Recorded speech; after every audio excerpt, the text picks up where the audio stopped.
folks, welcome back to Mr. P's Film Review. I'm here with another review. I'm going to be talking about Adastra, the new acclaimed science fiction film written and directed by James Gray, and it stars Brad Pitt, Tommy Lee Jones, Donald Sutherland and Liv Tyler. Adastra tells the story of Roy McBride, an astronaut played by Brad Pitt, who is tasked with the mission of locating his long-lost father, Cliff McBride, played by Tommy Lee Jones, who was on a space mission, has gone missing, and whose experiment could be responsible for causing the possible destruction of life on the entire solar system. Adastra marks the second film that has come from Brad Pitt this year, the first one being Once Upon a Time in Hollywood, which I reviewed earlier, in which he gave an excellent performance. And in Adastra, he gives an equally as good a performance. But I have to give credit where credit is due to James Gray. This film marks the 8th film from James Gray. And he's more known for directing thrillers. He directed such films as We Run the Night, We Run the Yards, which coincidentally starred both Joaquin Phoenix and Mark Wahlberg in both films. He did a period film called The Immigrant. And this was his first foray into science fiction. And that was a big jump because directing science fiction films, and especially space films, are difficult. And it could have been a task that could have been too overwhelming for him, but he handled this film beautifully. And he directed this film so competently that I felt that was being directed by a director who is more known for this type of genre, i.e. Spielberg, James Cameron, J.J. Abrams, or someone like that. But this film is directed beautifully and it is handled impeccably. And I really like this film. This is thanks to great directing, great visuals, and more importantly, great performances. Let's talk about the performances. Brad Pitt gives a brilliant performance in this film. His performance is more laid back, it's more nuanced, and it's more emotionally driven. And what I liked most about this film was the fact that the character arc in this film changes throughout the film.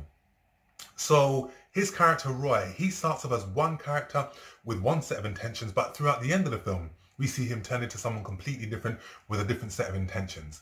Roy is more of a loner who is focused on just doing space missions and being the best astronaut he can possibly be. But throughout the end of the film, we see him wanting to be a better person and to connect with people. Brad Pitt also does a voiceover in this film, and the voiceover, for some people, they could think of it as being pretentious. They could think of it as being unnecessary, but for me, I felt that the voiceover added another character in the film. It was necessary. It was there to fill in the gaps when there were moments of emotion that maybe couldn't be expressed through words, but it worked. And also, it was really, really good to see Brad Pitt play this type of character and to showcase some type of versatility. Equally as versatile, equally as in good form was Tommy Lee Jones, who played Cliff McBride, the father. I thought he was on excellent form, as always, because Tommy Lee Jones is an incredibly good actor and a very commanding actor. But to see him play this role was something different. We all know Tommy Lee Jones for playing the deadpan delivery, wisecracking, character. But in this one, he plays a more broken down character. He plays the father figure role and trying to reconnect with his son. And the two worked very, very well together. Also on equally good form as always was Donald Sutherland, who played an associate of Tommy Lee Jones's character in the film and was also the confidant of Brad Pitt's character. He isn't in the film that much, but when he is, as always, he gives a commanding performance. And I just realised after watching the film that Donald Sutherland and Tommy Lee Jones both worked together in Space Cowboys. My one criticism about the cast was Liv Tyler's character. She played Roy McBride's girlfriend in the film. And me personally, she was very forgettable. And she didn't add anything to the film at all. And if you would have taken her out, if you would have just taken that character out completely, the film would have still worked. Purely because the main emphasis on this film is on Roy McBride and his trajectory to get to space, but more importantly, his trajectory to change into something completely different. And I felt that Liv Tyler's character kind of hampered that performance, and it didn't add anything. But let's move on. I can't praise the visuals of this film enough. This film is just beautifully rich in visuals. James Gray has assembled an incredible film. The set pieces, the cinematography, the design, it is all beautiful. And whilst many people describe this film as a space adventure, I don't think it is. This is a very, very slow burning film. It's not sluggish, it doesn't drag, but it is a slow burning film. So it gives time for the characters to develop. We learn about the arc of the characters and we get to see them go into their mission and into their adventure. So if you're expecting some type of gung-ho, you know, someone coming out of the spaceship with laser guns, you're going to be very, very disappointed. There are some impeccably directed action sequences and some great set pieces. And they're not put in there for action's sake, they are put there at the right time. I love the visuals of this film. You can see that this film was drawn inspiration from such films such as Blade Runner, Stanley Kubrick's Space Odyssey 2001, Alien, the most recent Blade Runner 2049, and it shows. The clever thing about Adastra was the fact that whilst it's set in the future, it doesn't tell you the specific date. So it does show you how technology is advanced and more importantly how closer we are getting to realizing these advancements. So the monorail, the possible trips to the moon, it is just all done beautifully. And just how this film has captured space is just incredible. How they've captured the planets of Jupiter and Neptune, how they captured Earth, how they captured Brad Pitt's character when he was doing his space missions.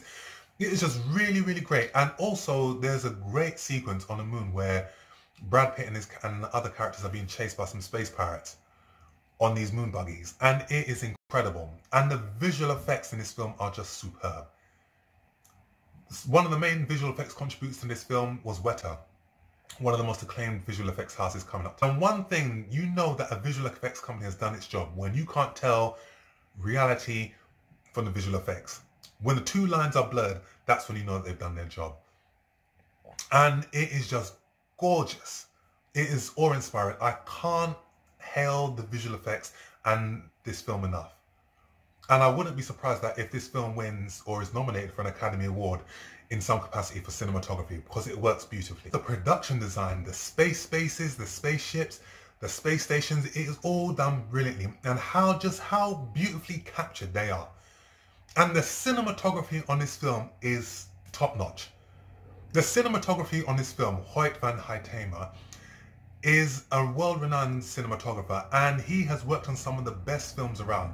He worked on Interstellar, he worked on Dunkirk, he's currently working with Christopher Nolan now on his current project, and the way that he just captures certain shots and certain angles, it just makes for a mesmerizing experience.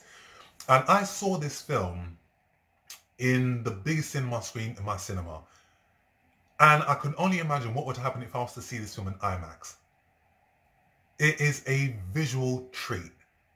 And more importantly than that, the utilization of the colors, the color palettes that they utilize in this film are just phenomenal.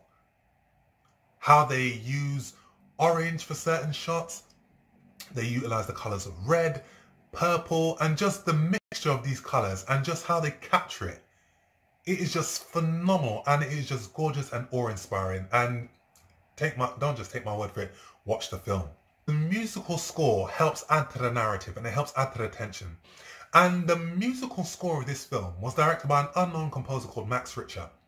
He's not known in the same way as, say, someone like a John Williams or your James Newton Howard or your James Horner or your Hans Zimmer, but he's more known for documentaries. But the musical compositions that this man composed for this film, they worked.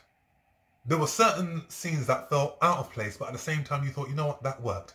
One particular scene was a fight between Brad Pitt's character and an astronaut in a space station. And Max Richter, he utilizes pianos, just piano keys for the score. And it worked. And it was just incredible. It was just haunting. It was beautiful. And it was just filled with so much emotion. And that's what I loved about this film. And as a film, I have to say, I haven't seen a film this visually rich in color, in visual effects since Blade Runner 2049. And again, director of this film, my hats off to you, sir. You have assembled a film that works beautifully thanks to a stellar cast and great visual effects. But overall, as a film, I have to say that Adastra is different. to some of the other space films that we see out there today. Because, you know, when you think of other space films like Solaris, Gravity, and others, they all follow the same trajectory. And they all do pretty much the same thing. And you have to ask yourself, okay, when I'm going to do a particular genre, what is going to be different from those that have come before me? And what is different about this film is that this is a character-driven piece. It's not driven by visual effects. It's not driven by action. It is driven by character and the emotion of the story.